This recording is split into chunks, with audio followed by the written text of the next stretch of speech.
Alhamdulillahirabbil alamin. Wassalatu wassalamu ala asyrofil mursalin wa ala alihi washabbihi ajma'in. Amma ba'du.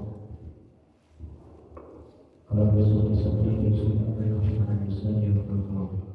alhamdulillah, kami syukur kepada Allah Subhanahu wa taala.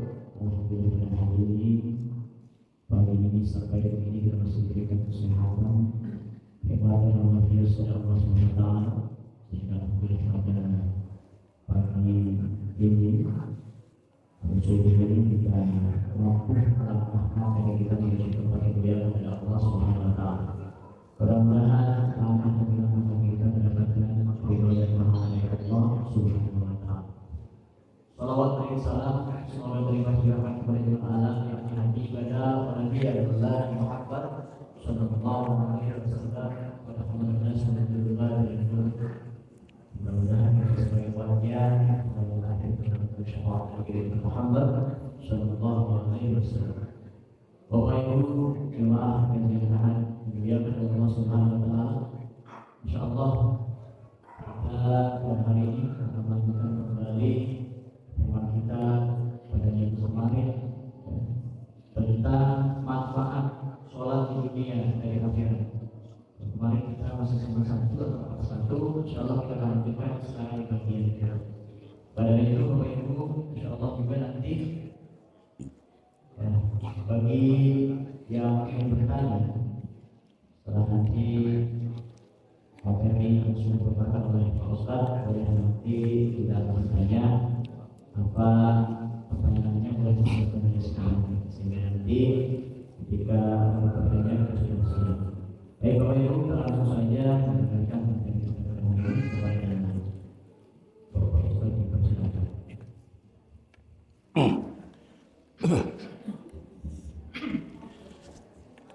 Bismillahirrahmanirrahim. Assalamualaikum warahmatullahi wabarakatuh.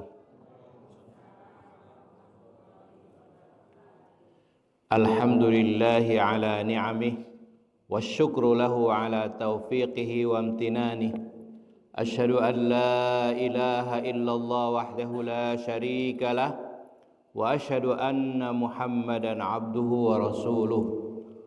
Allahumma salli wa sallim wa barik ala nabiyyina Muhammad wa ala alihi wa ashabihi wa man tamassaka bi sunnatihi wa ihtada bi hadihi ila yaumiddin.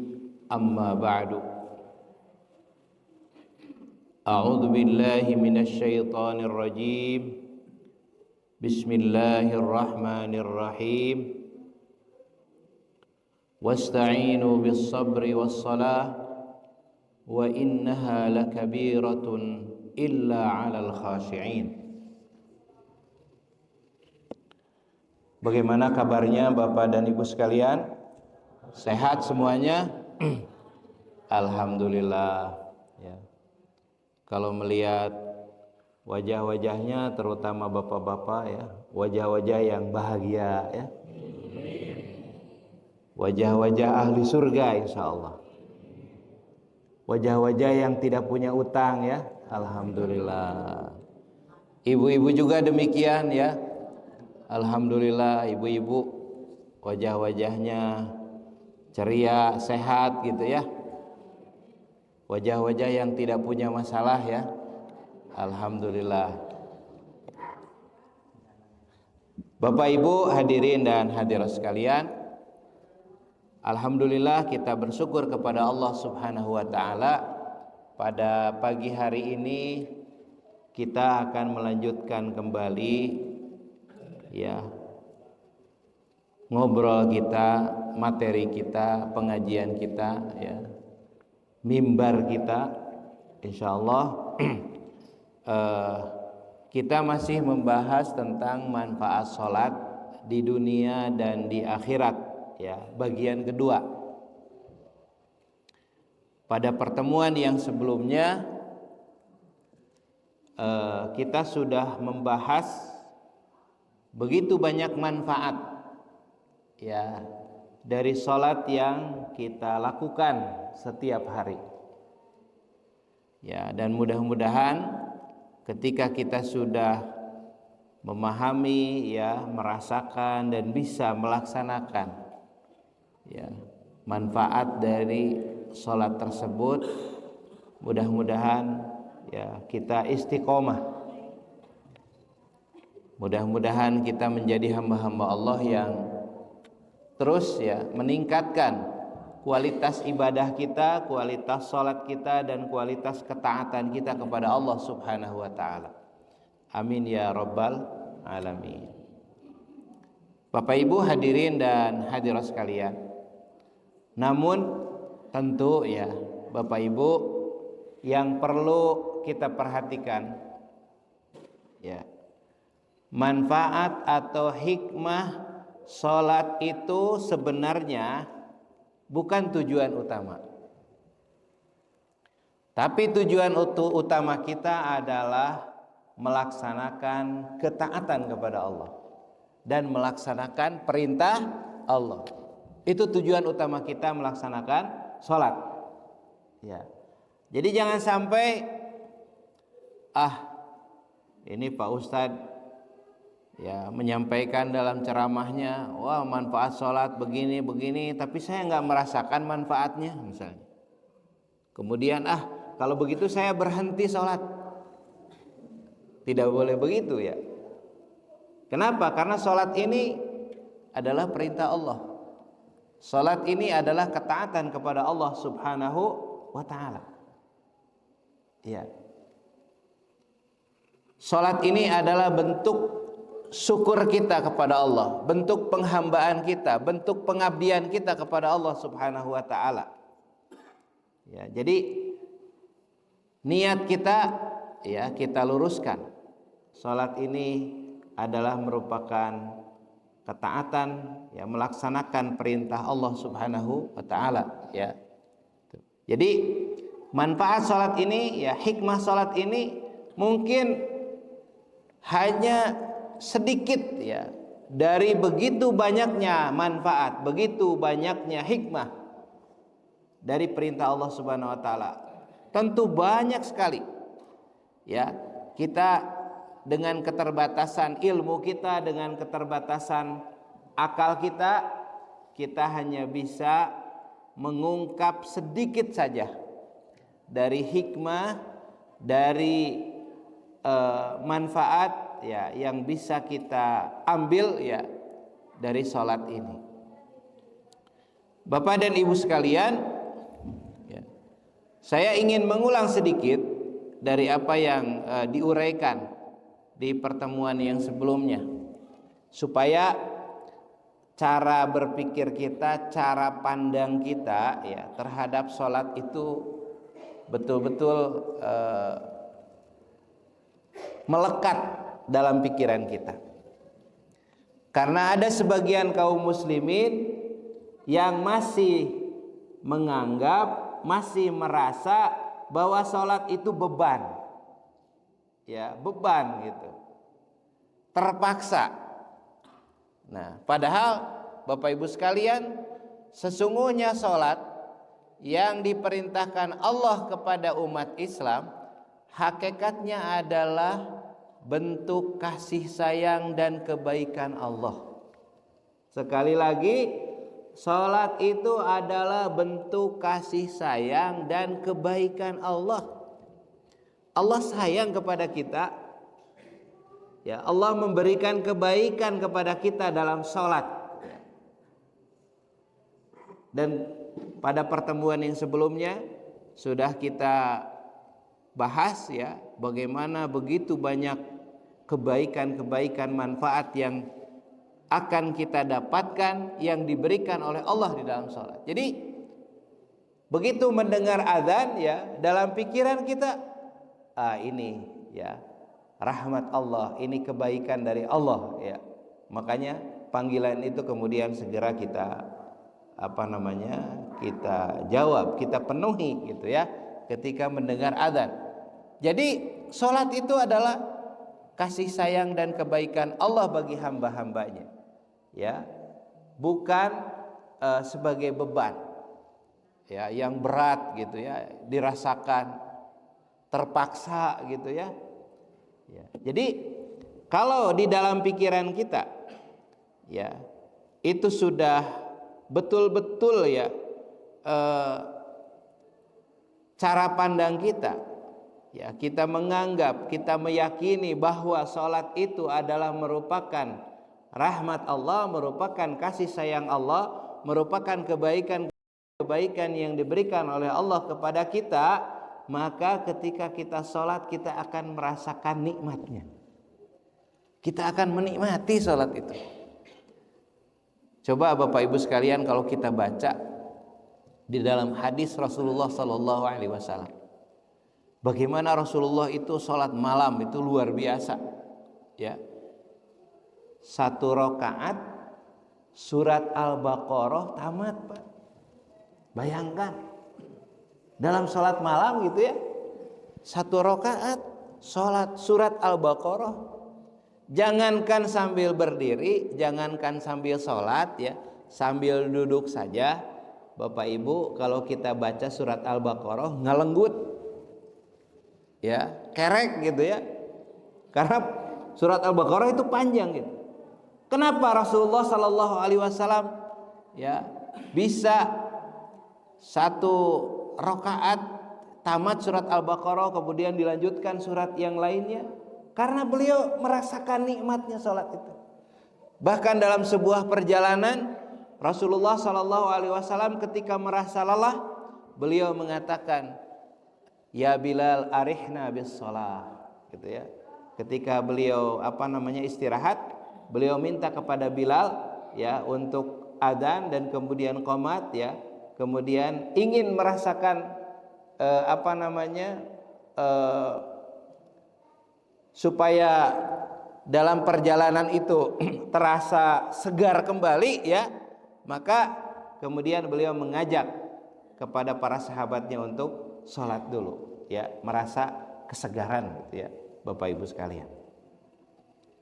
Nah, kenapa sholat itu adalah merupakan kasih sayang dan kebaikan? Karena sholat itu ya memiliki banyak manfaat, ibarat vitamin dan gizi ya, yang dapat menyehatkan spiritualitas dan mentalitas seorang muslim, bahkan menyehatkan secara fisik ya. Bukan hanya spiritualitas, bukan hanya rohani, bukan hanya mentalnya yang sehat, tapi juga fisiknya juga sehat dengan sholat 5 waktu yang kita laksanakan. Yakinlah Bapak Ibu sekalian ya, yakin ya, kalau kita betul-betul melaksanakan sholat itu dengan ikhlas, dengan khusyuk, dengan tumaknina, merasakan kenikmatannya, maka kita akan merasakan ya bagaimana indahnya sholat yang kita rasakan, yang kita laksanakan.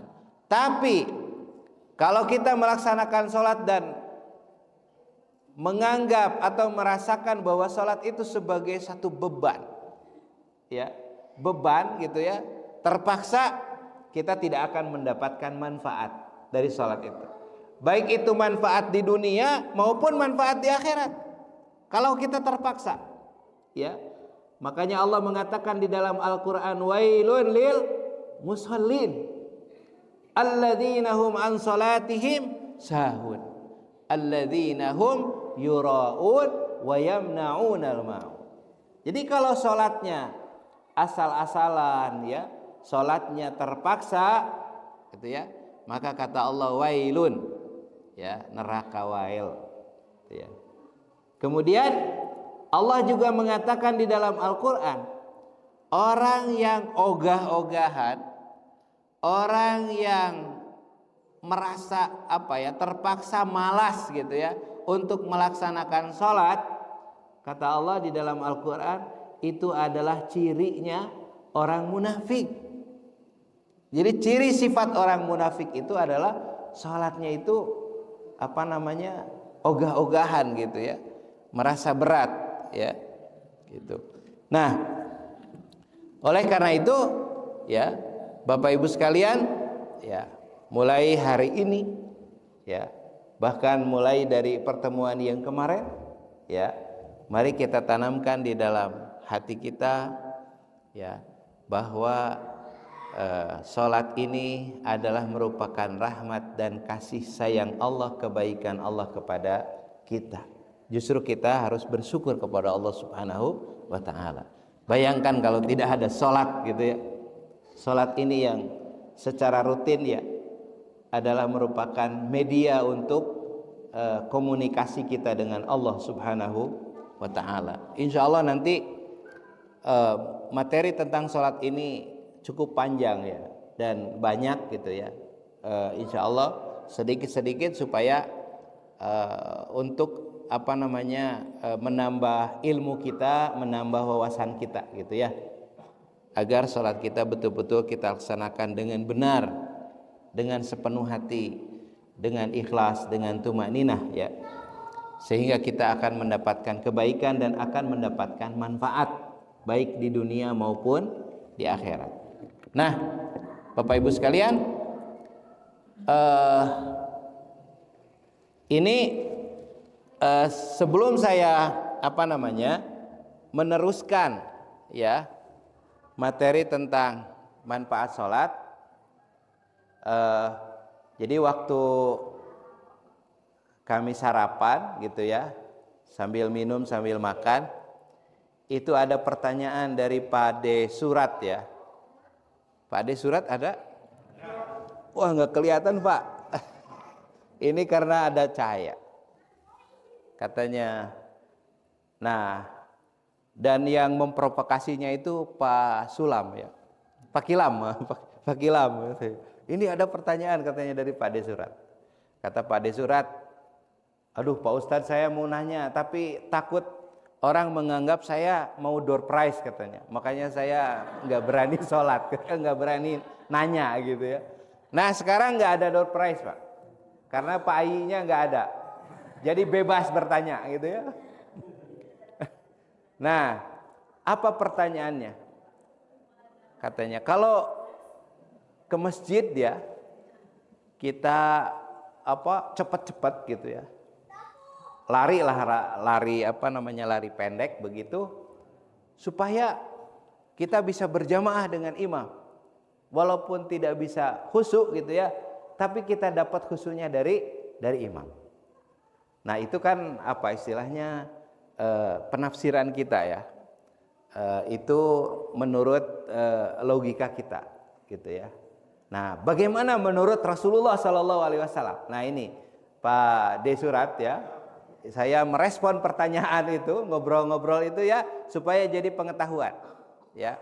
Bagaimana menurut Rasulullah adab kita berjalan ke masjid ya ketika akan berjamaah? Boleh enggak kita lari ya? Boleh enggak kita tergesa-gesa? Boleh enggak kita cepat-cepat ya? Nah ini nasihat dari Rasulullah SAW. Ya, dari Abu Hurairah radhiyallahu anhu, an Abi Hurairah anin Nabi sallallahu alaihi wasallam, dari Nabi sallallahu alaihi wasallam, annahu qala, beliau bersabda, idza uqimatis shalah ya, kalau iqamah ya untuk melaksanakan sholat itu sudah dikumandangkan, ini bukan adzan tapi qomat ya. Jadi bukan adzan lagi, udah qomat. Allahu akbar, Allahu akbar, asyhadu an la ilaha illallah. Biasanya Pak RT ya, gitu ya. Khas gitu kalau Pak RT qomat, ayo Pak RT ya qomat gitu ya. Gitu. Nah, kalau sudah terdengar qomat, idza uqimatis shalah, kata Rasulullah, fala ta'tuha wa antum tas'aun. Janganlah kamu mendatanginya ya, ingin supaya ikut berjamaah, wa antum tas'aun, dan tergesa-gesa. Jangan kamu mendatanginya dengan tergesa-gesa ya. Janganlah kamu sekalian mendatanginya dengan tergesa-gesa. Jadi tergesa-gesa itu ya bisa lari, ya bisa sambil tergopoh-gopoh gitu ya. Memang secara zahir bagus ya. Bagus karena ada niat baik ya. Tapi niat baik itu harus dengan cara yang benar, dengan cara yang baik. Maka Rasulullah mengatakan jangan, katanya. Tidak usah tergesa-gesa. Ini kata Rasul, bukan kata saya. Walakin ya, utuha wa antum tamshun, ya, tetapi datangilah dengan berjalan pelan, ya. Wa alaikumus sakinah, ini wa alaikumus sakinah, ya, dan kalian dalam keadaan tenang, ya, dalam keadaan tenang. Jadi tidak usah tergopoh-gopoh, ya, tidak usah tergesa-gesa, apalagi lari, ya. Fama adraktum fasallu wa ma fatakum faatimmu, ya. Kalau sampai ke masjid masih berjamaah gitu, ya, karena mungkin rumahnya jauh, masih bisa ikut berjamaah, ya, atau masih mendapatkan sholat berjamaah dengan imam, maka ikutilah dengan imam. Terus wa ma fatakum faatimmu, kalau ada yang kelewat maka sempurnakanlah. Jadi berjalan ke masjid itu harus tenang, ya, tidak tergesa-gesa. Mungkin di pertemuan yang lalu saya menyampaikan, karena kalau tergopoh-gopoh lari, ya, begitu sampai kita ngos-ngosan itu akan susah untuk fokus, ya, untuk khusyuk. Itu salah satu hikmahnya saja. Dan mungkin ketika Rasul menyampaikan seperti ini, pasti saya yakin gitu, ya, ada banyak hikmah di balik itu, ya, untuk kesehatan gitu, ya, untuk kehusuan dan lain sebagainya. Saya yakin gitu, ya. Makanya kita ikuti apa yang disampaikan oleh Rasul. Ini satu lagi nih hadisnya, ya. Dan ini banyak hadisnya. Ini dari Abi Qatadah Al-Haris, ya, bin Rib'i. Bainama nahnu nusalli ma'an Nabi sallallahu alaihi wasallam, ketika kata Qatadah ini, ya, ketika kami sedang sholat, ya, sedang berjamaah di masjid bersama Nabi sallallahu alaihi wasallam, id sami'a jalabatari jalin, ya, tiba-tiba terdengar ada yang gaduh gitu. Jadi ada beberapa orang gaduh gitu, ya, terdengar gitu. Ya mungkin ada suara-suara lah gitu, ya, ada yang gaduh gitu, ya, beberapa orang gitu. Ini lagi sholat bersama Rasul, kata Abi Qatadah. Nah kemudian, ya, falamma shalla, ketika Rasulullah sallallahu alaihi wasallam sudah selesai sholat, qala, dia bertanya gitu, ya, Rasul itu bertanya, masa nukum, ada apa kalian gitu, ya, tadi kok terdengar gaduh gitu, ya, ada suara-suara gitu, ya. Rasul nanya gitu. Lalu qalu, mereka menjawab, ista'jalna ila shalah, katanya. Ya Rasul, tadi itu kami tergesa-gesa sholat. Kan di sini kalau ada tergesa-gesa kan kedengar, ya, buka pintu gitu, krek gitu kan, kemudian duk duk duk duk gitu, ya, kedengaran ke lantai gitu, ya, gitu. Kira-kira begitulah gitu. Jadi terdengar ada beberapa orang gitu, ya. Ista'jalna ila shalah, kami tergesa-gesa, terburu-buru ya Rasul gitu, ya, ingin cepat-cepat sampai dan ingin ikut berjamaah. Nah, ini apa kata Rasul? Qala, Rasul bersabda, fala taf'alu, kamu jangan melakukan itu lagi, katanya. Fala taf'alu, kamu jangan melakukan itu lagi. Idza ataitumus shalah, kalau kalian akan mendatangi sholat, maksudnya sholat berjamaah, fa'alaikum bisakinah, maka engkau mendatanginya dengan tenang, katanya, bisakinah, dengan tenang. Fama adraktum fasallu, kalau kamu bisa ikut berjamaah, maka ikutlah berjamaah, gitu, ya, bersama imam. Wa ma fatakum faatimmu, dan kalau ada yang terlewat, ya, rakaatnya ada yang terlewat, maka sempurnakanlah. Jadi setelah imam assalamualaikum warahmatullah, assalamualaikum warahmatullah, ya, kelewatnya 2 rakaat atau kelewatnya 1 rakaat, maka sempurnakannya. Nah celakanya, ya, kadang-kadang ada yang lupa, ini kelewatnya berapa rakaat gitu, ya. Ada yang lupa. Maka kalau kita lupa, Ini kelewatnya berapa rakaat? Diambilnya bilangan yang terkecil atau yang terbesar, Pak? Hah? Terbesar, terkecil? Ada yang bilang terbesar, ada yang bilang terkecil. Jadi kalau kita ragu, ini kelewatnya 2 rakaat atau 1 rakaat, maka kita ambil yang mana? 2 rakaat. Hah? 1 atau 2? Atau 3?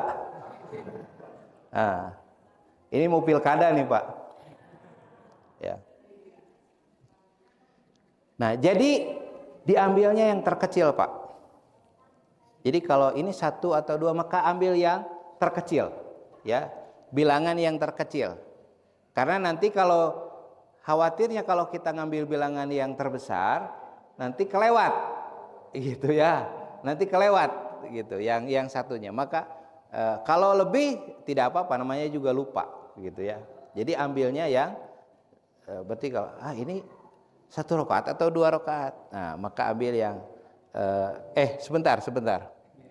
Ambil yang 2, maaf, bukan yang terkecil tapi yang terbesar. Ya, salah.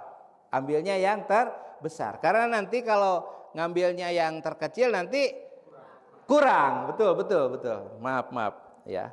Namanya juga manusia, ada lupa ya. Gitu ya. Jadi ngambilnya jadi kalau ini rakaat 1 rakaat atau 2 rakaat, maka ngambilnya 2 gitu ya. Ngambilnya 2. Ya. Ya, ini pertanyaan yang kemarin ya, ini hadisnya. Ya, jadi Bapak Ibu, kalau kita mau berjamaah ke masjid, maka berjalanlah dengan tenang gitu ya. Dengan tenang. Tapi ini yang dimaksud dengan berjalan dengan tenang ini ya jangan berjalan ngahajakeun santai gitu ya. Ngopi dulu misalnya gitu ya. Kata Rasul juga santai gitu ya. Ka warung heula gitu kan. Beli pisang, bukan begitu. Artinya jalan biasa gitu ya. Tidak tergesa-gesa, jalan biasa. Ya mungkin Bapak Ibu bisa jadikan ya 1-2 kali kita terlewat ya, mungkin terlambat karena mungkin ada keperluan atau mungkin baru datang atau mungkin kita sholat sunnah dulu di rumah gitu ya, atau mungkin bisa jadi Bapak Ibu sekalian pas mau berangkat ke masjid tiba-tiba perut sakit gitu ya, terpaksa harus ke belakang dulu ya, tidak apa-apa. Tapi jangan jangan setiap sholat berjamaah kelewat gitu ya. Itu sesekali saja, gitu ya. Nah, tentu ya yang paling afdol, yang paling baik adalah sebelum qomat kita sudah ada di masjid. Itu yang paling baik, itu yang paling afdol ya. Kita sudah siap berada di masjid. Bahkan zikir dulu, ngaji dulu ya, bahkan berdoa gitu ya. Kita mempersiapkan diri. Baik Bapak Ibu sekalian, kita akan lanjutkan ya tentang manfaat sholat di dunia ya. Nanti ada manfaat sholat di akhirat. Kemarin sudah kita bahas bagaimana ternyata di dalam gerakan-gerakan sholat, kemudian saat kita sholat tumakninah, saat kita sholat khusyuk, saat kita sholat tenang, itu ternyata memberikan pengaruh dampak ya secara spiritual ke dalam hati kita. Hati kita menjadi tenang. Ya. Pikiran kita menjadi tenang. Jangan kebalikannya Bapak Ibu, ya. Sebelum sholat kita ingat ini, kita ingat itu, kita ingat dunia gitu ya. Kita ingat utang ya. Ingat apa lagi? Ya, ingat masalah dan lain sebagainya gitu ya. Begitu sampai ke sholat itu masih terbawa misalnya. Gitu ya. Masih ingat. Bahkan justru begitu sholat itu masalah-masalah itu jadi numpuk gitu ya di pikiran kita. Nah, Bapak Ibu sekalian, makanya kata para ulama ya, kalau kita masuk ke sholat itu udah putus semua. urusan dunia, urusan apapun putus. Jadi begitu kita takbiratul ihram, Allahu Akbar, udah, ya, putus semuanya. Fokus kepada sholat, fokus, Bapak Ibu sekalian, ya. Begitu kita takbiratul ihram, ingat, Allahu Akbar, Allah Maha Besar. Masalah dunia kecil, ya. Masalah-masalah mungkin ujian, cobaan kecil. Kenapa? Allahu Akbar, Allah yang Maha Besar. Nah itu Bapak Ibu sekalian. Jadi sholat itu memberikan ketenangan. Oleh karena itu, ya, ini kita ulangi ya. Di dalam surat Al-Ma'arij ayat 19 sampai 23, ya, Allah berfirman, A'udzu billahi minasyaitonir rajim. Innal insana khuliqa halu'a idza massahu asy-syarru jazu'a wa idza massahu al-khairu manu'a illal musallin alladzina hum an salatihim daimun. Ya. Sesungguhnya manusia itu diciptakan dalam keadaan keluh kesah. Ya, manusia diciptakan dalam keadaan keluh kesah, mengeluh kalau susah, ya, itu. Jadi kalau susah mengeluh, ya, dikasih hujan sama Allah, nah geuningan hujan wae, ya, reka luar hujan deui, gitu kan, mau pergi ke mall, mau pergi ke pasar hujan lagi, gitu ya, aduh iraha rek halodo. Begitu dikasih kemarau, panas, hareudang, ngebul gitu ya. Ya Allah, ini kemarau panjang gitu ya. Iraha rek hujan gitu kan. Kapan ini mau turun hujan gitu ya. Dikasih kemarau minta hujan. Dikasih hujan minta kemarau gitu kan. Malah sama Allah dikasih hujan ya, mendatangkan apa? Pawang hujan gitu kan. Supaya tidak hujan, supaya hujannya dialihkan gitu ya. Macam-macam. Itu sifat manusia begitu ya. Gitu ya. Jadi, nah, keluh kesah. Nah, keluh kesah inilah yang membuat manusia itu stres, ya, stres gitu ya.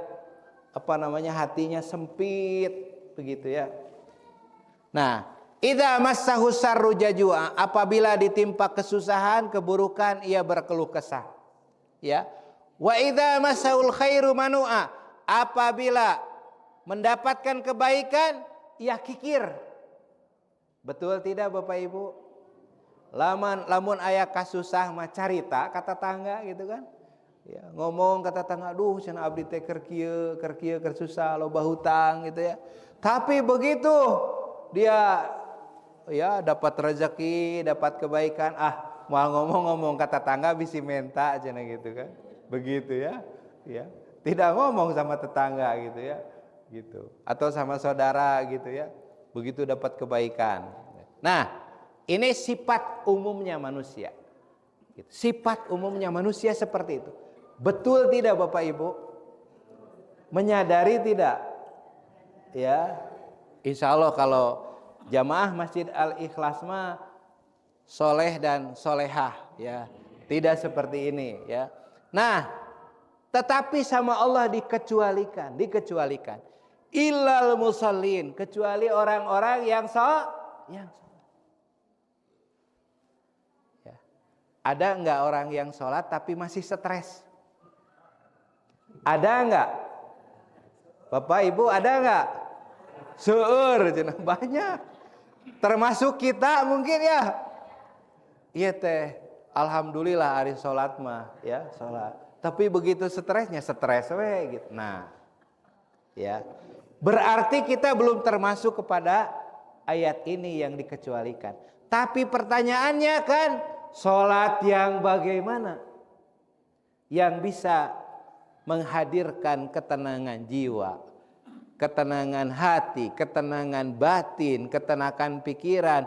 Sholat yang bagaimana? Nah ini Bapak Ibu sekalian, ini yang pertanyaan inilah yang harus kita jawab, kita koreksi. Berarti sholat kita belum benar nih. Berarti sholat kita belum ikhlas. Berarti sholat kita belum khusyuk kalau begini. Ya, sholat tapi masih stres, ya, masih suka emosi, suka ambekan. Nyanyi hari ambekan mah lamun teu ambekan mah maot gitu ya. Gitu. Ya. Ambekan itu bernapas ya. Orang Sunda kan ambekan teh bernapas. Ya. Ilal musallin alladzina hum ala salatihim daimun, yang selalu setia mengerjakan salatnya, istiqomah ya. Konsisten. Ya. Nah, ternyata Bapak Ibu sekalian, stres itu berbahaya. Ini tadi ya, khuliqa halu'a, manusia ya, keluh kesah. Ternyata stres itu berbahaya Bapak Ibu sekalian.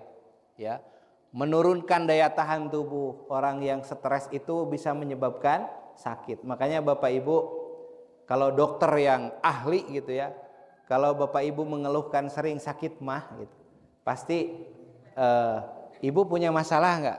Bapak punya masalah enggak? Nah itu ya. Jadi bukan hanya secara fisik sakitnya, tapi juga sakit secara emosi ya, sakit psikis gitu ya. Itu biasanya yang menyebabkan sakit gitu ya. Itu. Jadi menurunkan daya tahan tubuh, mempengaruhi prestasi belajar ya bagi seorang yang pelajar, mempengaruhi siklus menstruasi pada remaja putri ya. Ini kalau remaja putri gitu, kalau stres itu dia akan terpengaruh. Kemudian menyumbang resiko untuk mengalami sleep paralysis ya. Kondisi ketika seorang merasa sadar namun tidak bisa bergerak atau berbicara. Itu sebesar 4,6 kali lipat dibanding dengan yang tidak mengalami stres. Mempengaruhi kemampuan menyesuaikan diri atau individu dan yang lainnya. Nah, jadi Bapak Ibu sekalian, sholat itu mempunyai peranan penting bagi kesehatan yang di dalamnya terdapat aspek terapeutik ya, aspek olahraga, aspek relaksasi, aspek meditasi ya, aspek autosugesti atau self hypnosis, dan aspek pengakuan dan penyaluran. Nah, hasil penelitian itu menunjukkan bahwa mahasiswa yang teratur melaksanakan sholat mampu menekan stres atau depresi yang dirasakan. Ya. Nah, seorang peneliti namanya Kamalin itu mengungkap dari penelitiannya tentang besarnya pengaruh terapi sholat, sebanyak 76% dapat menurunkan stres pada remaja. Sedangkan sisanya sebesar 24% dipengaruhi oleh faktor lain. Jadi ternyata sholat yang benar, yang khusyuk, yang ikhlas, yang tumaninah, itu bisa menghadirkan ketenangan hati. Dan ketenangan hati itulah yang akan mengobati stres, depresi ya. Itu ya Bapak Ibu sekalian. Nah ini ternyata Bapak Ibu ada satu penelitian itu ya. Ada dalam jurnal ya, ada sebuah jurnal meneliti hubungan antara aktivitas sholat 5 waktu dan tingkat stres. Ya, yang diteliti itu anak SMA. Ya. Kenapa yang diteliti anak SMA gitu atau remaja? Karena ternyata Bapak Ibu sekalian, tingkat stres kepada anak remaja itu lebih tinggi. Karena ada tekanan misalnya pelajaran ya, PR ya, kemudian ingin ingin tampil gitu ya, beradaptasi dengan lingkungan dan lain sebagainya gitu ya. Masih banyak keinginan. Inilah yang menyebabkan stres. Maka banyak penelitian itu dilakukan kepada remaja. Ya. Kalau orang tua gimana? Apakah berarti bahwa orang tua tidak pernah stres gitu ya? Wah, kalau diteliti mungkin lebih stres lagi gitu ya. Gitu. Nah, jadi ternyata Bapak Ibu sekalian, ini yang diteliti itu adalah usianya 16, 17, 18 dan 19 tahun ya. Ini kategori usianya. Nah, ini jumlahnya 16 tahun ada 1 orang, 17 tahun ada 73 orang dan seterusnya. Gitu ya. Laki-laki ada 51 orang dan perempuan ada 55 orang. Totalnya 106 orang ya. Nah, kemudian karakteristik aktivitas sholat. Dari yang diteliti ini, yang tidak sholat ada 53 orang, yang sholat 53 orang. Jadi 50%, 50%. Nah, kemudian tingkat stresnya ya. Yang stres ada 17 orang, kemudian yang tidak stres ada 89 orang. Ini yang diteliti. Nah, ternyata Bapak Ibu sekalian, ini luar biasa. Dari orang yang tidak sholat itu ada 15 orang, ya 28,3% ya. Jadi yang tidak sholat 15 orang, kemudian yang sholat 2 orang gitu ya. Total 17 orang. Nah, itu ternyata orang yang tidak sholat itu ya, ini stres. Mengalami stres itu ada 15 orang yang tidak sholat. Tapi yang sholat itu, yang stres itu hanya 2 orang. Ini kan stres nih. Itu hanya 2 orang. Ternyata ada yang sholat juga stres, tapi kecil ya. Jumlahnya kecil dibandingkan yang tidak sholat. Jadi ternyata orang yang tidak sholat tingkat stresnya lebih besar dibandingkan orang yang sholat. Apalagi kalau sholatnya khusyuk, apalagi kalau sholatnya tumaninah ya. Nah ini, kemudian ini yang tidak stres ya, itu yang tidak sholat ya. Tidak stres ada 38, tapi yang sholat itu tidak stres ada 51. Nah ini, ya dibalikan angkanya.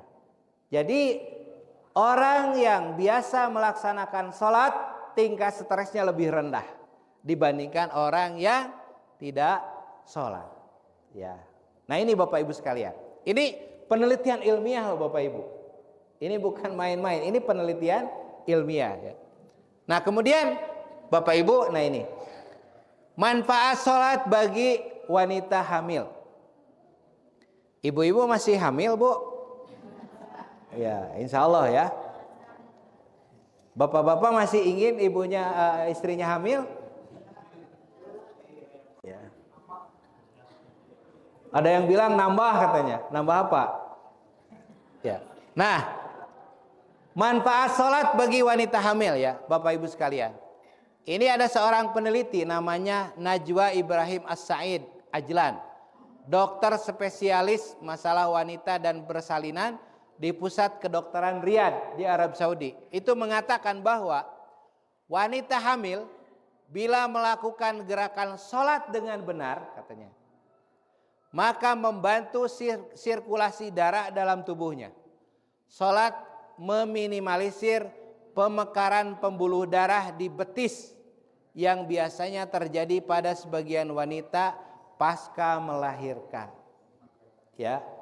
Jadi ternyata sholat ini sangat membantu bagi wanita hamil. Itu bisa membantu sirkulasi darah dalam tubuhnya dan meminimalisir pemekaran pembuluh darah di betis. Jadi pembuluh darah di betis, pemekaran pembuluh darah di betis itu dalam istilah kita apa? Parises, ya, parises. Tapi kalau orang kampung nyebutnya bukan parises, urat murungkut, ya. Itu kalau bahasa di kampung saya namanya urat murungkut. Merengkel ya. Nah, urat murungkut gitu ya, gitu. Tinggal dihudangkan. Nah, kemudian sejumlah studi medis modern membuktikan gerakan badan seperti sholat banyak memberikan manfaat bagi ibu hamil. Hal ini terkait dengan aliran darah. Saat seorang melakukan gerakan sholat seperti sujud dan ruku, darah akan mengalir lebih banyak menuju rahim, ya. Jadi ketika ruku, ketika sujud, darah itu akan mengalir ke rahim.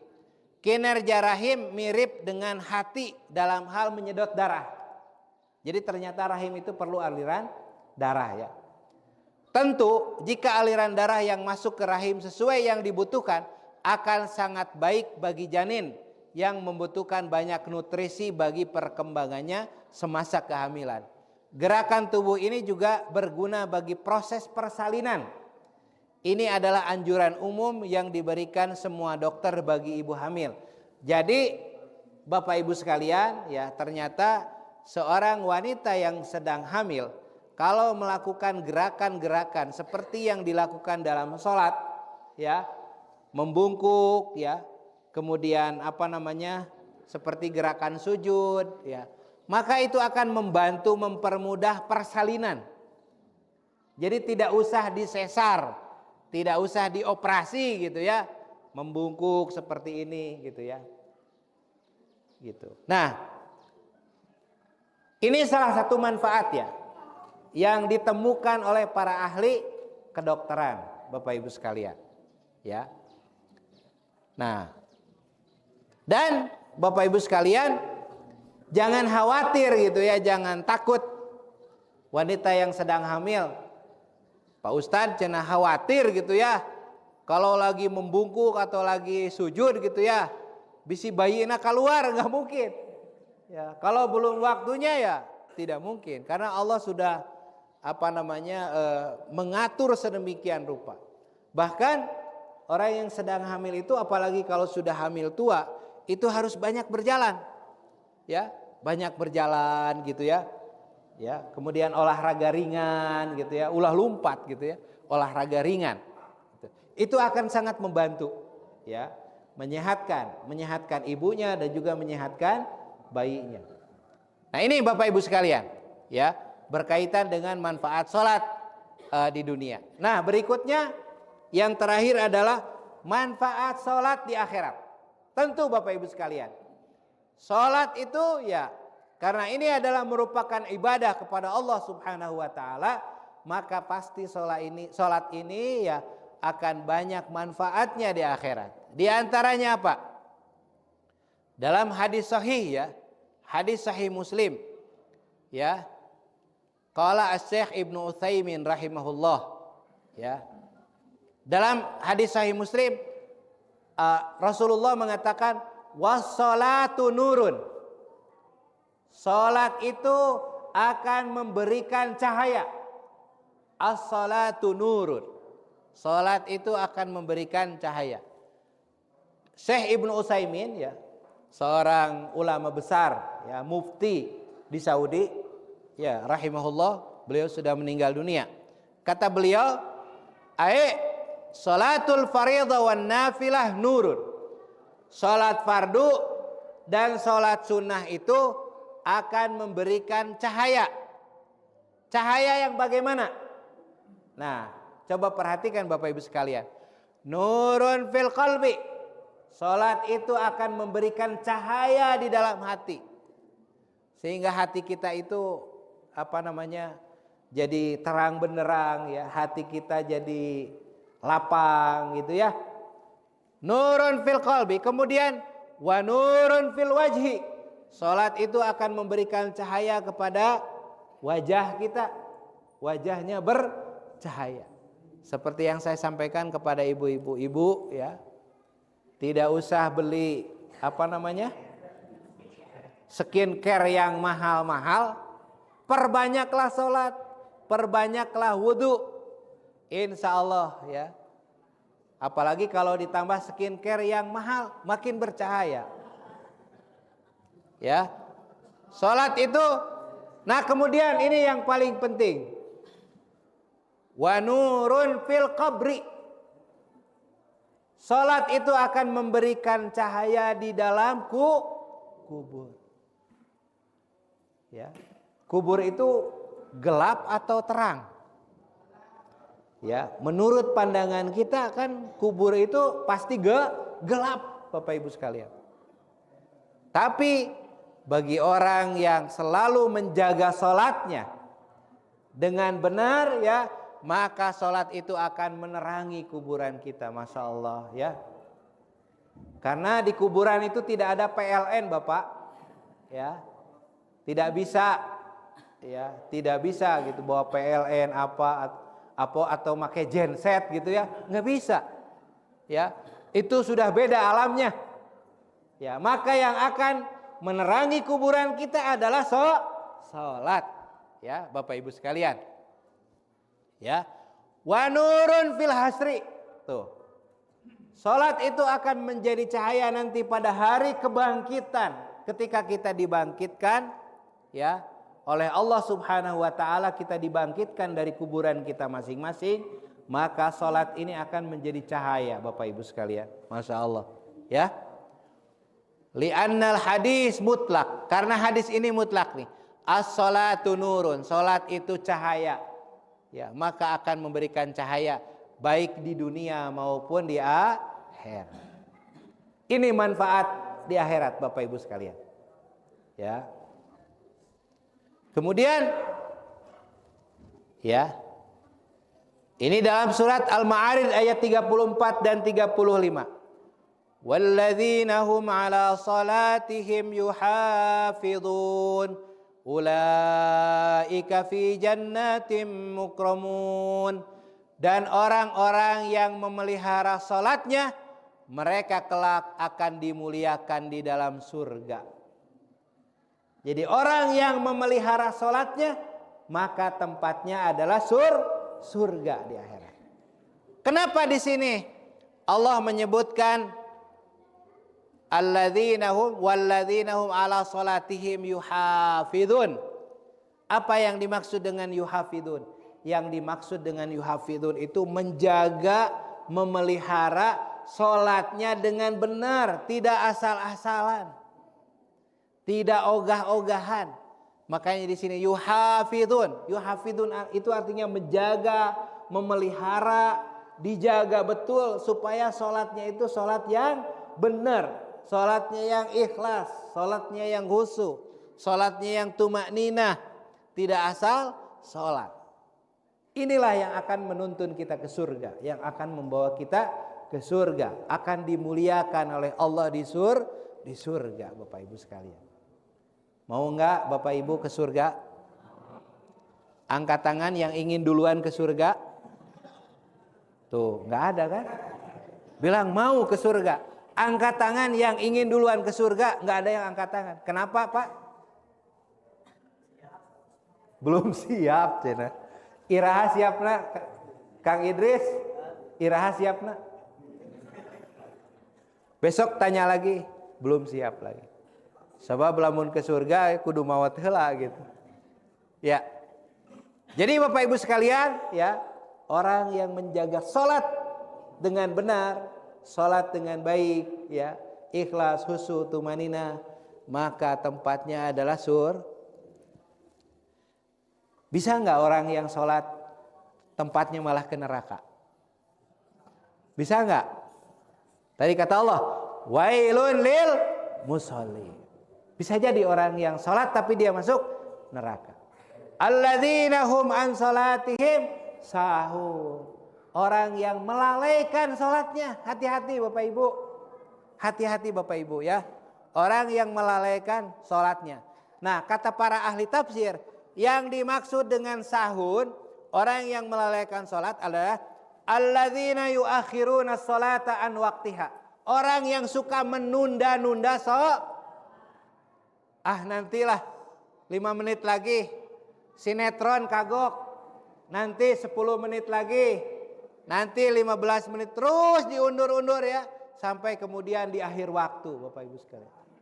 Atau orang yang lagi rapat ya, lagi rapat RT misalnya, punten ieu mah misal gitu ya, ayo Allahu Akbar, kela kagok rapat gitu ya, rapat RT penting ya gitu ya, masalah sampah, masalah perlelean gitu ya, masalah buruan sae gitu ya, ini penting gitu ya, terus we diundur-undur, begitu beres rapat, wah waktu sholat tinggal 5 menit habis gitu ya. Nah itu alladzina yuakhiruna sholata an waqtiha. Orang-orang yang selalu mengundur-gundur waktu sholat. Atau yang sholatnya asal-asalan. Ya. Nah, Kang Regi kan nanya waktu itu, Pak Ustadz katanya, kalau begitu, kalau sholat tapi masuk neraka gitu ya, lamun gitu mah mending teh sholat. Kesimpulannya bukan begitu. Ya, kesimpulannya kalau begitu sholatnya harus benar. Kalau begitu saya harus sungguh-sungguh sholatnya, bukan malah mending teh sholat. Nu kitu mah ngaranna pundung gitu ya, gitu ya. Nah justru, ya. Kenapa? Karena urusan dunia saja ingin yang terbaik, betul nggak Kang Regi? Ya, kalau beli baju ingin baju yang kalau punya istri ingin istri yang paling cantik, gitu kan begitu ya.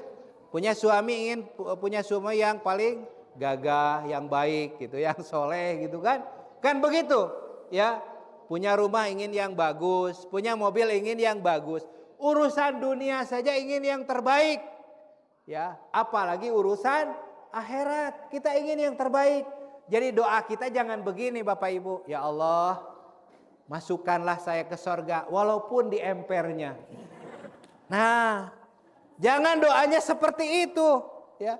Tapi minta kepada Allah, ya Allah masukkanlah saya ke sorga yang paling tinggi. Ya, sorga Firdaus yang paling tinggi. Bersama para nabi, ya, para syuhada dan orang-orang yang soleh. Jadi kalau meleset sedikit doa kita, sorganya yang di bawah sedikit gitu ya. Kalau minta kepada Allah sorganya di empernya, meleset kemana? Ke neraka. Gitu ya. Jadi doa kita kalau minta ke sorga itu ya doanya yang paling tinggi Bapak Ibu, jangan tanggung-tanggung gitu. Tapi harus dibuktikan dengan kesungguhan kita ya. Makanya kata Rasulullah, al-kayyisu mandana nafsahu amila lima ba'dal maut. Kata Rasulullah, orang yang cerdas itu, orang yang pandai itu adalah ya orang yang bisa mengendalikan nafsunya dan dia menyiapkan untuk kematian. Itu orang yang cerdas. Wal ajizu, dan orang yang bodoh katanya, orang yang lemah akalnya, kata Rasulullah ya, wal ajizu man atba'a nafsahu wa tamanna 'ala Allah. Orang yang mengikuti hawa nafsunya tapi berangan-angan dari Allah. Ingin masuk surga, ingin dapat pahala, ingin dapat ampunan dari Allah, tapi ngikuti hawa nafsu. Kira-kira masuk akal nggak? Ya. Jadi yang diikutinya hawa nafsu, yang diikutinya bukan yang ditaatinya bukan Allah dan Rasul, tapi yang ditaatinya hawa nafsu, tapi ingin masuk surga, ingin mendapatkan ampunan dari Allah. Nah itu namanya tamanni, kata Rasulullah. Itu angan-angan namanya. Itu mimpi gitu ya. Jadi kalau kita ingin sukses di akhirat ya, maka kita sungguh-sungguh. Kita siapkan betul ya untuk hari akhirat nanti. Ya, ini salah satunya adalah menjaga sholat. Kemudian, ya ini sudah dibahas di pertemuan yang sebelumnya. Bahwa amal yang pertama kali akan dihisab nanti di yaumul mahsyar ya, pada saat kita dibangkitkan. Amal yang pertama kali akan dihisab apa Bapak Ibu? Dan sholat ini akan menentukan.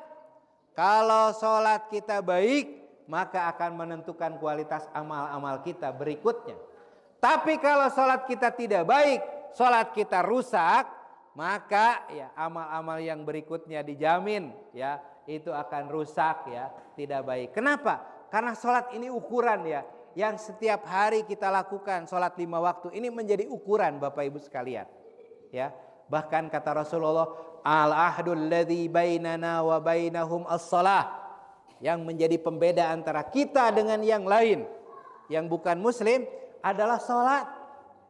Ya, faman tarakaha faqad kafar. Barang siapa yang meninggalkan sholat, maka dia kufur kepada Allah Subhanahu wa taala. Ya, kalau meninggalkan sholat kufur gitu ya.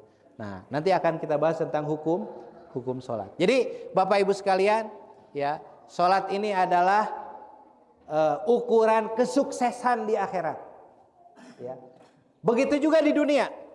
Salat ini akan berkontribusi terhadap kesuksesan. Kenapa? Karena orang yang salat itu akan menghadirkan ketenangan, ya, ketajaman berpikir, bisa fokus, gitu ya. Hatinya hatinya lebar, gitu ya. Disebutnya lapang, ya, dadanya lapang, begitu ya orang yang salat itu. Nah, ini Bapak Ibu sekalian, ini salah satu manfaat sholat di akhirat, ya. Burung irian, burung cendrawasih. Cukup sekian dan terima kasih, ya. Kita ke sesi yang berikutnya. Mangga, Kang Idris. Baik Bapak Ibu, luar biasa kali ini. Yang kita masuk tadi Pak Ustaz sudah mengatur kalau saya untuk mengawal kembali channel kita atau yayasan kita di Mimbar Al-Ikhlas. Kalau saya bilang nanti Mimbar Al-Ikhlas, kita jawab bersama-sama. Bismillah, berkah. Mimbar Al-Ikhlas. Baik Bapak Ibu, alhamdulillah. Sekali lagi atau sekali lagi? Sekali lagi Ibu. Mimbar Al-Ikhlas. Bismillah, berkah. Tapi bapak-bapak belum kompak ini. Biasanya kalau bapak itu baik Bapak alhamdulillah luar biasa materi kita pada hari ini, dan kami kembali bahwa tadi kita melaksanakan sholat ini bukan karena manfaat, ya, karena kita ketaatan kepada Allah Subhanahu Wa Taala. Begitu juga dengan sesi sekarang, ya, kita saat untuk bertanya kita itu bukan karena doa karena hari ini tidak ada. Tadi kata Pak Yanwar tidak ada doa itu. Seperti tadi pada surat minggu kemarin bertanya takutnya yang karena doa mungkin Pak Yanwar nanti selanjutnya yang mengusul saja kalau nanti ada doa tidak usah dipoto tidak dipoto, ya, kita akan singkat saja sehingga nanti bapak-bapak dan ibu semua ketika bertanya, ya, karena bertanya. Baik pada surat yang tidak ada doa maka pada surat yang pertama. Silakan Mari.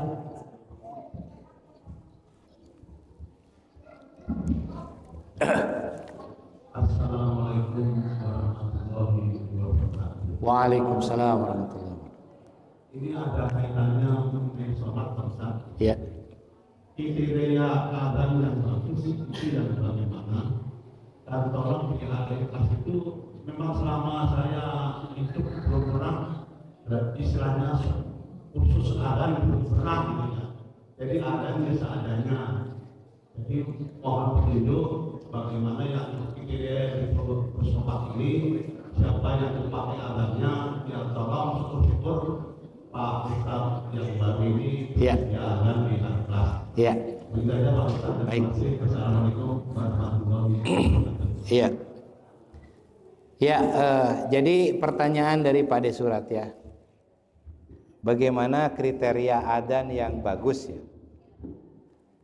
Adzan yang baik dan ada yang benar, ya. Artinya yang bagus dan benar. Yang pertama, ketika kita adzan tetap, ya, makhrajnya dan panjang pendeknya tetap diperhatikan, ya. Ketika kita adzan itu kan lafaz Allah, ya, berarti Allahnya yang panjang, kan? Tapi juga tidak terlalu panjang, gitu ya. Allahu Akbar, Allahu Akbar. Nah. Kemudian, ya, jadi makhrajnya panjang pendeknya diperhatikan. Yang kedua tentu suara, ya. Memang suara yang terbaik itulah yang paling bagus, ya, untuk adzan. Dan yang ketiga Bapak Ibu sekalian, sebenarnya ada adabnya, ya, ada adabnya kalau adzan. Jadi dalam hadis itu, ya, itu tangan di seperti ini, ya, gitu, ya. Kemudian ketika takbir Allahu Akbar itu miring begini, ya, ke kanan, gitu, ya. Kemudian nanti ada yang miring ke kiri, gitu. Nanti insya Allah ada sesinya, Pak, ya, tentang adab-adab adzan. Tapi ini yang umum saja dulu, ya. Tadi suara ya, dari sisi suara gitu ya. Kemudian juga tidak boleh berlebihan gitu ya, dilae-lae gitu ya istilahnya. Apa nadanya gitu karena ingin ingin ada variasi misalnya. Apalagi pakai lagam Jawa gitu nggak boleh ya. Gitu. Jadi harus yang wajar ya, yang wajar ya. Nah, itu sebenarnya sangat mudah Bapak Ibu, sekarang itu ada video, ada YouTube ya yang bisa kita akses ya, adzan yang standar seperti apa. Seperti Masjidil Haram itu enak sekali suaranya ya. Kalau kita dengar adzan Masjidil Haram itu Masya Allah merinding gitu ya. Ya. Saya juga nggak bisa ngikuti karena itu tinggi ya. Suaranya tinggi. Kemudian Masjid Nabawi juga begitu ya. Nanti insya Allah ini Kang Fikro ya, nanti ini untuk melatih ya, adzan yang standar ya, seperti apa gitu ya di YouTube. Saya yakin bisa lah. Kalau anak muda itu kan masih mudah untuk mengikuti dan napasnya juga masih panjang ya. Jadi nanti ada yang di masjid itu ya justru ya supaya memastikan ya jangan sampai sholat 5 waktu ya tidak ada yang adzan ya. Jadi harus ada yang adzan. Apalagi sekarang musim hujan gitu ya. Jadi kalau yang di masjid ini mesti yang menjaga supaya tetap ada yang adzan. Gitu Pak Desurat. Jadi adzan itu ada cara-caranya yang diajarkan oleh Rasul ya. Itu nanti insya Allah kita sampaikan ya khusus terkait dengan adzan dan iqomah gitu ya. Tapi tadi prinsipnya seperti itu ya. Pertama makhrajnya tetap diperhatikan ya, panjang pendeknya. Kemudian yang kedua faktor suara juga itu mempengaruhi ya keindahan adzan itu. Kemudian tadi ya tidak berlebihan gitu ya. Iramanya standar gitu ya. Tidak yang seharusnya pendek dipanjangkan gitu ya. Tapi dalam batas kewajaran. Insyaallah nanti ada sesi khusus kita mempelajari tentang adzan dan iqomah. Bahkan mungkin nanti kita tayangkan gitu ya beberapa contoh adzan yang baik. Dan saya setuju ya tadi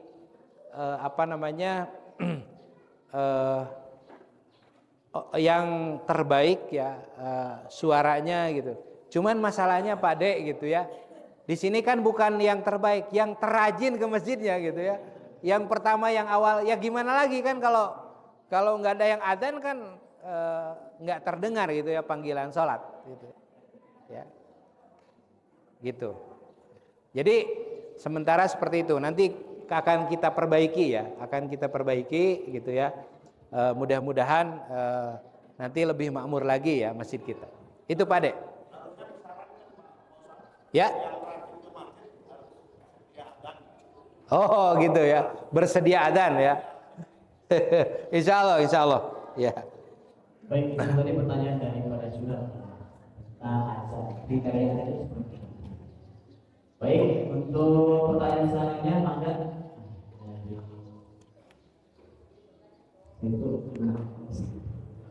Ini Pak Desurat juga ya. Satu marga ya. Ya. Bismillahirrahmanirrahim. Assalamualaikum warahmatullahi wabarakatuh. Waalaikumsalam. Semoga kesehatan keluarga dan kita semua. Amin ya Allah. Pada kesempatan ini saya bertanya berkaitan dengan sholat berjamaah. Ketika kita posisi makmum dan kita mendapati imam itu sedang gerakan baik itu sujud ataupun rukuk, apa yang sebaiknya kita lakukan? Apakah kita mengikuti gerakan imam atau kita menunggu imam sampai berdiri sempurna? Ya. Ya. Baik. Nah, ini pertanyaannya kalau sholat berjamaah. Insya Allah nanti tentang sholat berjamaah juga ada sesi khusus ya. Saf yang benar itu seperti apa gitu ya. Kemudian tata cara dan adab sholat berjamaah. Ini ada pertanyaan Bagaimana kalau kita ketinggalan atau masbuk ya? Kita ketinggalan.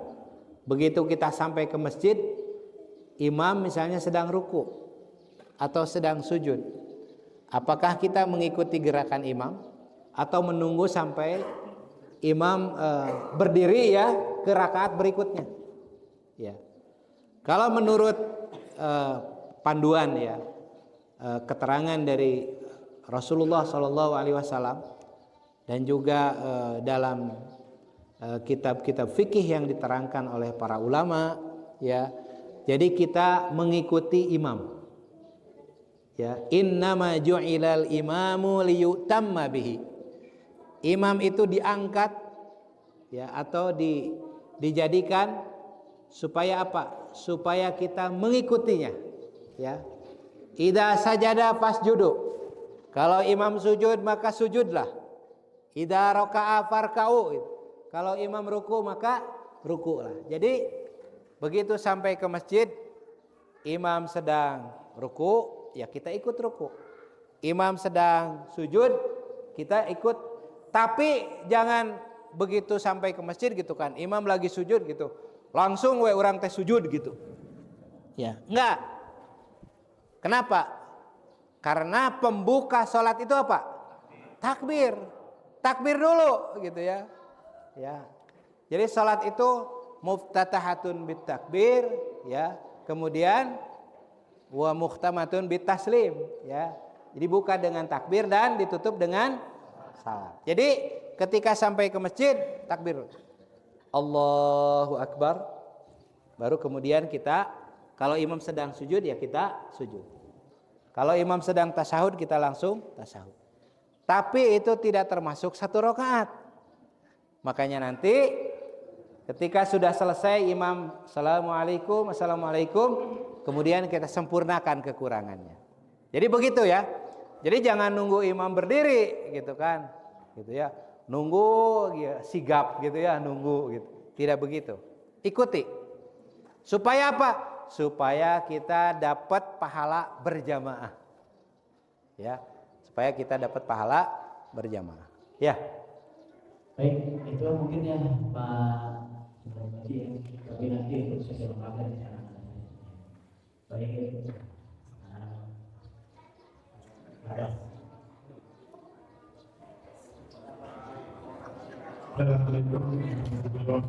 Waalaikumsalam.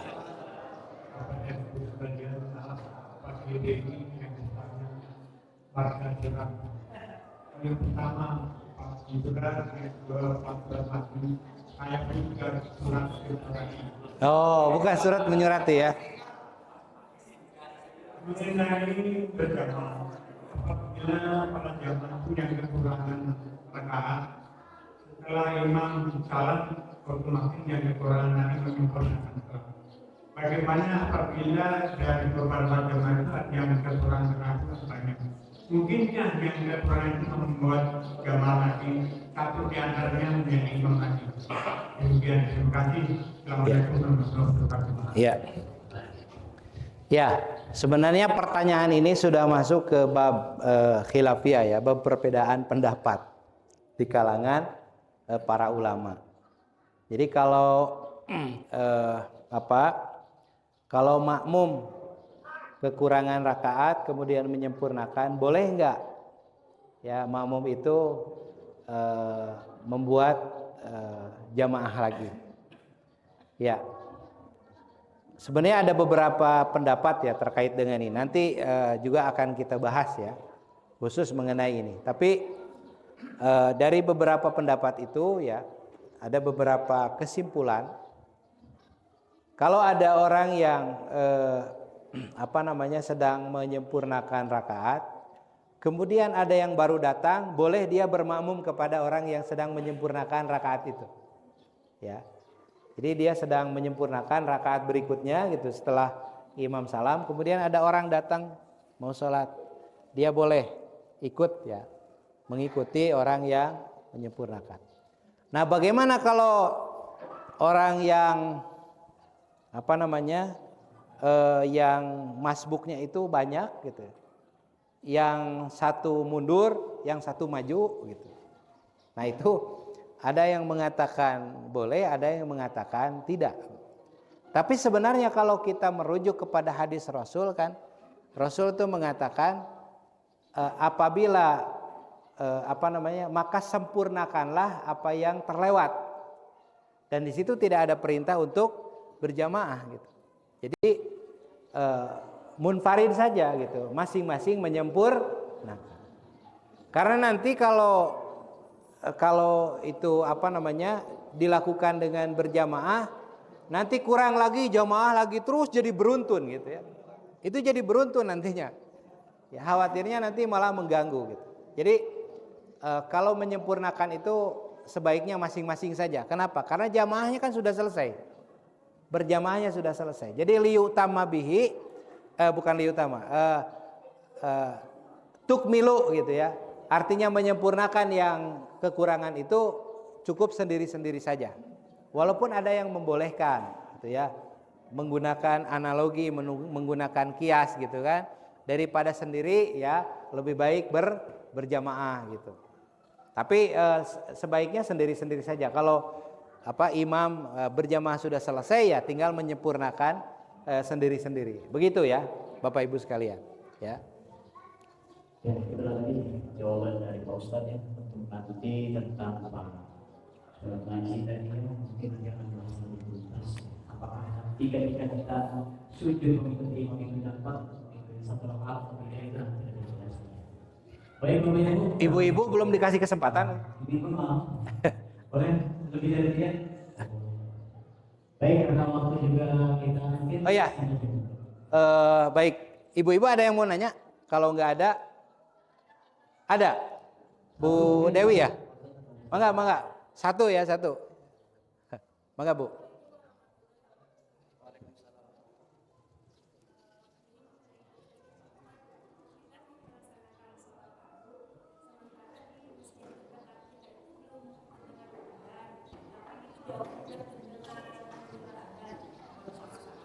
Pakai ini ya biar kedengaran. Insyaallah nanti disambung lagi Ustaz. Enggak, maksudnya dikasih ini biar kedengaran.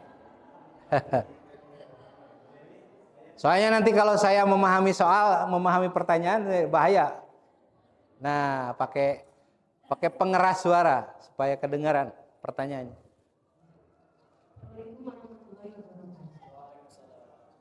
Ini mengenai azan ya Pak Ustaz.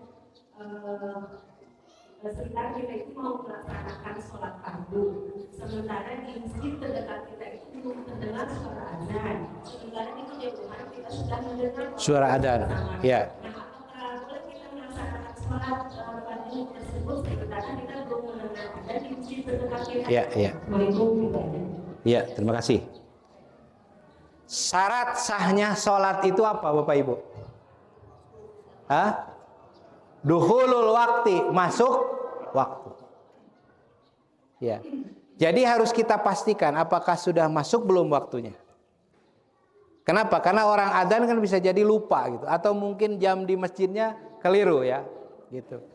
Nah, jadi memang sebaiknya di rumah kita masing-masing ada jadwal sholat ya. Duhur jam berapa? Sekarang kan sudah canggih. Kita ada HP. Ya, ada handphone. Di handphone ini Bapak Ibu mau kemanapun kita bisa melihat jadwal sholat. Ya, itu ada aplikasinya. Ya, ini waktu duhur jam berapa tinggal lihat. Dia akan menyesuaikan di kota mana, di kabupaten mana, di provinsi mana akan menyesuaikan. Oh, duhur jam 11.45 atau jam 11.38, 11.39. Karena beda-beda. Ke Surabaya dia lebih cepat sedikit karena ke timur ya, timur. Ke Jakarta mungkin ada perbedaan sedikit ya. Nah, pertama adalah masuk waktu, yang kedua jangan ragu. Jadi supaya kita tidak ragu, dengarkan dulu adzan sampai selesai gitu ya, seperti itu ya. Tapi yang paling tepat supaya kita yakin ya, pastikan apakah sudah masuk waktu atau belum, itu Bu. Yang paling tepat seperti itu. Pastikan apakah sudah masuk waktu atau belum. Jangan sampai kita ragu, ini sudah masuk waktu atau belum. Terutama kalau bulan Ramadan. Ya, bulan Ramadan. Ini sudah masuk waktu atau belum gitu ya. Jangan sampai ada yang adzan di TV ternyata di Surabaya. Dianggap sudah maghrib, buka gitu, sudah adzan ternyata di Surabaya. Jadi harus dipastikan sudah masuk waktu atau belum. Bapak Ibu, di Indonesia itu kita bersyukur ya, masih mending. Perbedaan adzan itu ya tidak terlalu lama. Saya dulu pernah di Islamabad ya, di Pakistan. Jadi di Pakistan itu perbedaan adzan itu bisa seperempat jam, bahkan bisa setengah jam. Ya, terutama subuh. Yang repot itu kalau bulan puasa, sahur dengan berbuka, terutama berbuka. Ada yang lebih cepat, ada yang lambat. Itu bedanya bisa seperempat jam dan bisa setengah jam. Ya, masing-masing masjid itu. Karena di sana banyak kelompok-kelompoknya gitu, banyak sekte-sekte. Ya, ada Syiah, ada Sunni, ada di Pakistan itu ada namanya Brelwi ya. Ada satu kelompok atau golongan namanya Brelwi. Ya, ada Ahlul Hadis, ada macam-macam gitu. Itu mereka punya patokan masing-masing. Ya, jadi patokannya bukan jam, tapi patokannya kalau subuh itu sudah agak merah sedikit misalnya, masih menggunakan itu, gitu ya. Itu di Pakistan. Kemudian Bapak Ibu ya, kita juga perlu tahu ya, kita perlu baca-baca ya sebagai pengetahuan ya terkait dengan praktek sholat dalam beberapa mazhab. Kenapa? Karena pernah kejadian, ini pengalaman saya Bapak Ibu.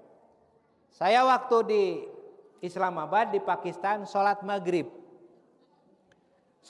berjamaah. Begitu imamnya ya ketika Al-Fatihah selesai, waladdallin, saya amin. Ternyata yang lain diem, saya amin sendirian. Saya dalam hati, Allah, nah geningan teu amin saya. Ternyata Bapak Ibu, dalam madhab Abu Hanifah, aminnya itu tidak dikeraskan. Di sana madhabnya Abu Hanifah itu. Pakistan, Turki, ya, kemudian Afghanistan, ya sekitar itu madhabnya Abu Hanifah. Apa sikap kita? Ya kita mengikuti madhab setempat. Sabab lamun amin sorangang gitu keras, ya itu akan mencolok, ya.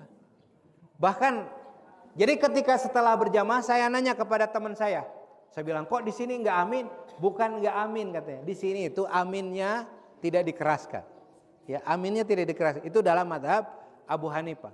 Itu kata teman saya, wah katanya, antum kalau sholatnya di Afghanistan amin sendirian, beres sholat dikejar katanya, ya dikejar kemanapun, ya karena fanatik madhabnya itu luar biasa di daerah Afghanistan itu. Digebukin katanya sama jamaah gitu rame-rame karena beda sendiri gitu. Nah gitu ya. Makanya itu harus tahu.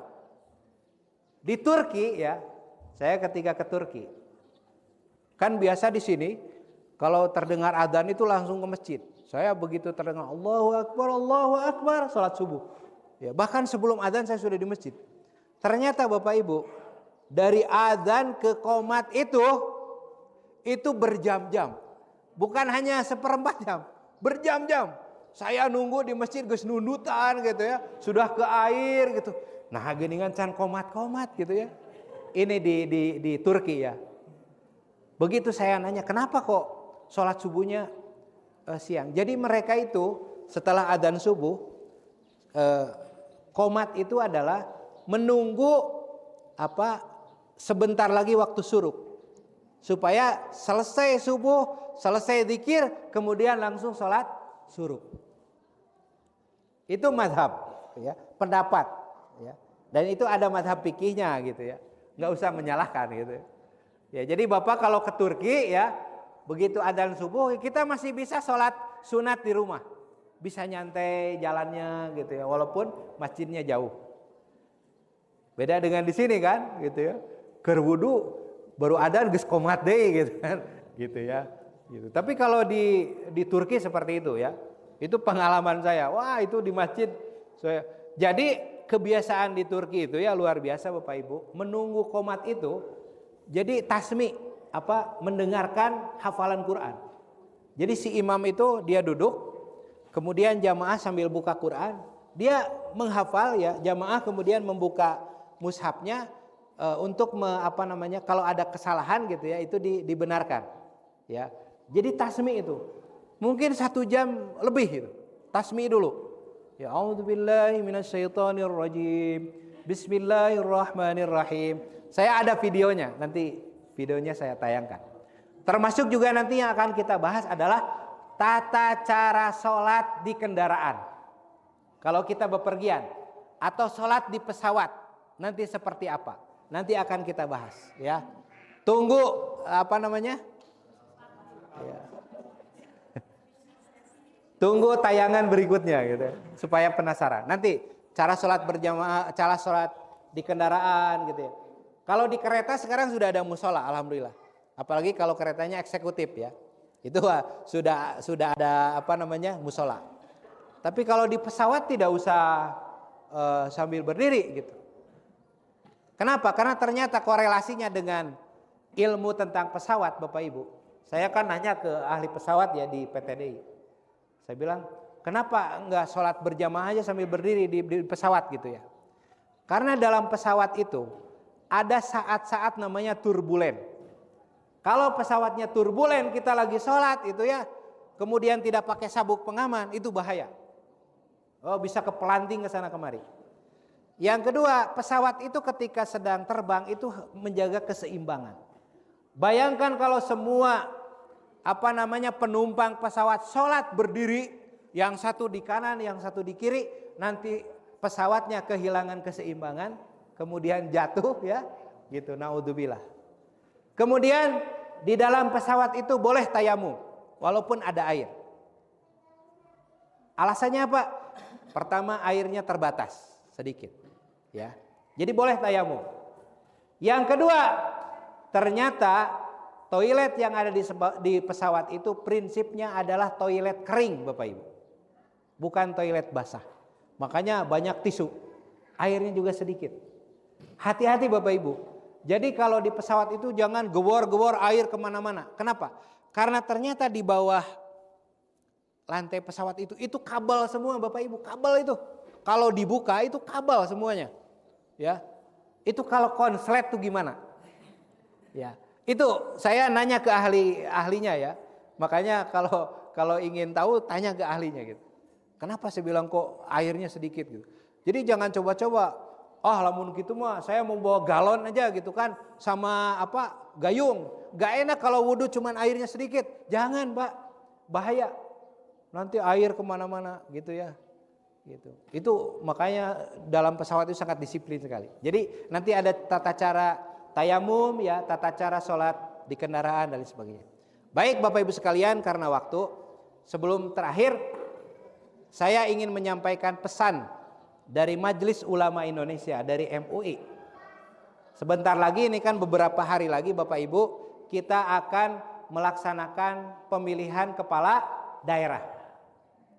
Ya, kata para ulama ya di Majelis Ulama, yang pertama memilih pemimpin itu hukumnya wajib. Bayangkan kalau negara atau satu daerah tidak ada pemimpinnya, akan bagaimana? Ya. Jadi para ulama menghimbau ya tidak boleh golput. Ya. Gitu ya. Gunakan hak suara kita. Kemudian yang kedua, pilihlah orang yang terbaik. Bagi kita umat Islam adalah yang terbaik agamanya. Ya, beberapa waktu yang lalu Agim ya ada videonya, beliau menyampaikan ya, maka pilihlah orang yang agamanya yang paling paham agama ya, dan berusaha untuk melaksanakan agamanya gitu ya. Itu Bapak Ibu sekalian ya, mudah-mudahan kita mendapatkan pemimpin yang terbaik. Kenapa? Karena orang yang paham agama dia akan takut kepada Allah. Orang yang takut kepada Allah, insya Allah dia akan menjaga dan tidak akan korupsi ya. Dia akan menjaga karena takut kepada Allah Subhanahu Wa Taala. Baik, saya kira itu yang bisa saya sampaikan pada kesempatan ini. Mudah-mudahan bermanfaat untuk kita semuanya. Aqulu qouli hadza wa astaghfirullah li wa lakum. Wassalamualaikum warahmatullahi wabarakatuh.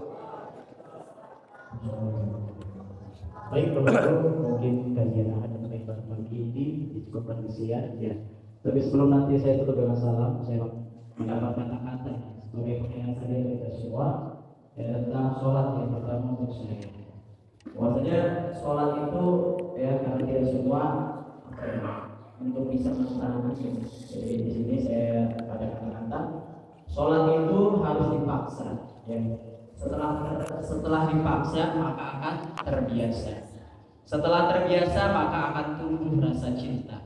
Kalau sudah jatuh cinta, ya maka satu waktu saja tidak mengerjakan sholat, maka diri akan merasa bersalah dan berdosa. Yang mudah-mudahan juga berlaku untuk kita semua ya. Sehingga nanti yang sudah dikatakan Pak Ustadz tadi, mudah-mudahan sholat ini menjadi cahaya kita baik di dunia maupun di akhirat. Baik Bapak Ibu, cukupkan sekian, kita ucapkan alhamdulillah bersama-sama. Alhamdulillahirabbil alamin. Subhanakallahumma wa bihamdika asyhadu an la ilaha illa anta astaghfiruka wa atubu ilaik. Assalamualaikum warahmatullahi wabarakatuh.